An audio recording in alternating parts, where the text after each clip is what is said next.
David, thanks. Wisconsin's budget surplus could soon be heading back into classrooms and into taxpayers' pockets. The bipartisan proposal approved this afternoon by the Joint Finance Committee and now heads to the State Assembly and the Senate. The proposal would send hundreds of millions of dollars to Wisconsin schools, including more than $300 million for special education, raising the state reimbursement rate to 50%. Joint tax filers, that is, would receive about $600 in a rebate. Individuals would receive $300. It would also remove state income tax and tax on tips and overtime. Samantha Cavalli has more details.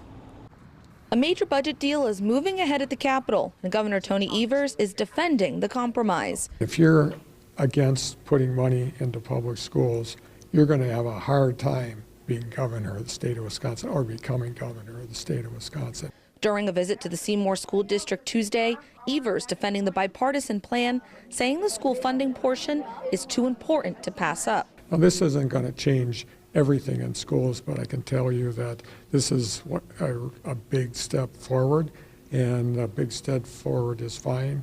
Republican lawmakers are also backing the plan negotiated with the governor, saying the state should return surplus money to taxpayers and help people facing higher costs. This is just one example of that Republicans and Governor Evers have been able to come together and find some common ground, even though we don't agree on everything. Still, the proposal has faced criticism, including from some Democrats who are concerned about future budget impacts. This surplus is projected. It's not money that's sitting in the state's checking account. It is money that our good friends at the Fiscal Bureau, in their best judgment, have estimated will be available. And so we are spending it prematurely. We've been in this predicament before where we ended up getting enough people to get it across the finish line, and we will. Lawmakers could vote on the plan this week, with Governor Evers expected to sign it soon after. In Seymour, Samantha Cavalli, Action 2 News.